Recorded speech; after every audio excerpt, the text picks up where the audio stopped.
Number one Christian. The value of respect.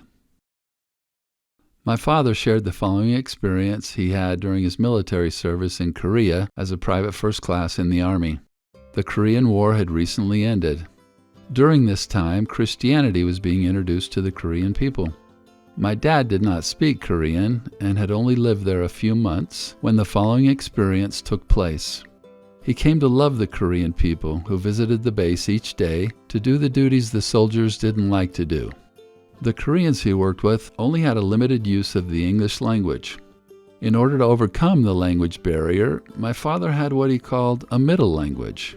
"This is a number one Jeep," he'd tell his colleague if he had a good Jeep that was running smoothly. "Ah, number one," the Korean would respond. If their Jeep was sputtering, the colleague would have a different rank. "Number 10.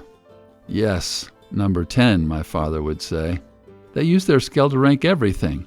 Number 1 was the best of all ratings. To get around the camp compound, everyone had to walk down dirt paths, which had weeds and rocks on each side.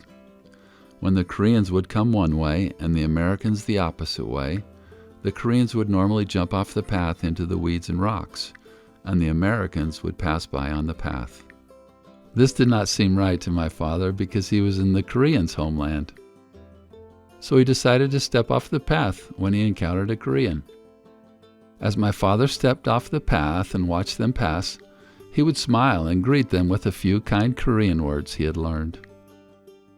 He said of the courtesy, "It was only a little thing, but I felt good in doing it."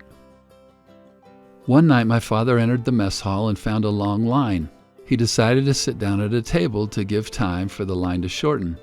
As he sat there, a Korean man who was working as a waiter came up to my father with a tray of food. Waiters normally only served higher ranks, such as corporals, who weren't required to go through the chow line. My father looked up at the waiter and said, "No, you can't serve me. I'm just a private first class." The Korean waiter then set down the tray of food in front of my father and said, "I serve you. You, a number one Christian." Apparently, the waiter had seen my dad giving way to Korean workers on the narrow dirt paths between the army buildings. My father's example of conducting himself with kindness and respect made an impression on the Korean workers and a deeper one on my dad. After his experience with the waiter, my father reflected, "I will always hear those words. It was the greatest compliment that has ever been paid to me. I serve you, you, a number one Christian." My father finished by saying, "That became one of my lifelong goals, to see if I could become a number one Christian."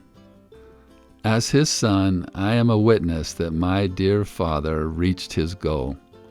He was and is a number one Christian.